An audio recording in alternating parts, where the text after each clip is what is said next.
What is going on, everyone? It's Brody back again with another tennis question, and today's tennis topic is going to be about a really big important part of your tennis gear, and that's going to be your tennis bag. Now, bags come in all shapes and sizes. There's so many different ones you can look at and look into, but I'm going to tell you which ones that will typically work better for your level and what you need to look for in a good tennis bag.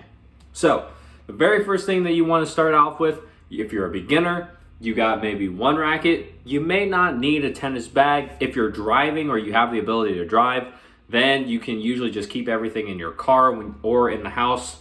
Just bring it to your car when you go, just drive. You just maybe don't have a lot of stuff. So you could get away with not having a bag, or if you're just starting out and you're borrowing people's rackets, you don't have your own yet, probably don't need a bag, especially if you got nothing to carry. No real point in having one.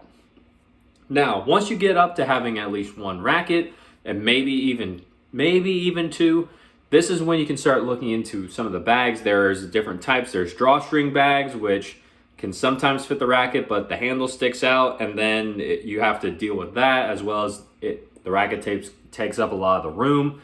Then there is the 3-pack bags, which usually are pretty small, and they really only cover the rackets itself. There's not really much extra room. You might get lucky, have an extra pocket in there for, say, a few dampeners, an overgrip or two, just something small, but nothing really else is going to fit besides those main 1 to 2 rackets. If you have 3 rackets, I don't usually recommend going with a 3-pack bag because the bag's going to get really stuffed and it's not going to be easy to carry around. Once you start getting up into like the 2 to 3 racket range, that's when I take people to really look and consider looking into a 6-pack tennis bag, because that's where usually the majority of people find that this bag has everything that you need. If you're using a 6-pack bag, you're typically a pretty more seasoned player. You've been playing for a while, you have a few rackets, you know what you can do, you know what you're doing, you know what you like, as well as you've got all the gear, you've got the equipment, you've got the shoes, you've got the rackets, you've got the overgrips, you've got the towels, you've got maybe a little tiny sit-down chair for you. You just have extra stuff and you need extra room so that you're better prepared for on the court. That's where the 6-bag comes in. So usually most 6-pack bags, they're combined in 2 slots. They have slot A, they have slot B. Usually one side has that kind of like liner in it to help prevent against the weather conditions.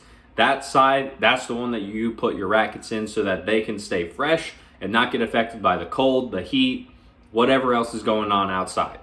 The other side to that, however, that's where you can put a lot of the stuff to where, like your extra clothes, your extra just equipment, like your grips, your overgrips, just anything else that you can think of, extra can of tennis balls, almost anything else. Now, the real kicker is if you can get a 6-pack bag with a shoe pocket. Now that is a game changer, ladies and gentlemen. The shoe pocket is one of the greatest inventions in tennis bags that has ever been. I'll tell you why. That is because with a shoe pocket, you have a dedicated place for your shoes. They usually have an air hole in them to make sure that the shoe breathes after you use it or if you're not using it. And you just know right away your shoes are going to be there. You don't have to go digging through anything else to try and find it. The shoe is there for you, and you can make sure that you know you're all good no matter what. So, shoe pocket, pretty great, especially if you like to wear different shoes to the court and you like to wear different shoes off. That way you can know your shoe pocket's in there, you're good to go no matter what happens. Now, with that being said, those are kind of the main few types of bags. After the 6-pack bag, you can get into the 9-packs, the 12-packs, the 15-packs. Those packs, that's when you come down to, you got a lot of rackets, I would say more than 6, obviously. Most 6-pack bags, you can fit a lot more than just 6 rackets in. If you only use it for rackets, I think the most I've gotten into a 6-pack bag at one time was 8 on both sides. So there's some leeway here and there. You just have to decide which one fits better for you rather than just going with what everyone says. Try them out. You know how much stuff you have. You know how much stuff you're wanting to get. So be sure to really know what you want and how much space that's going to take up. Now, if you have over 6 rackets, then it may make sense to start looking at a 9-pack or a 12 or a 15. The 15-pack, that's actually the bag that I have, just because I have a lot of rackets. I play test a lot of rackets. I play with a bunch of different stuff.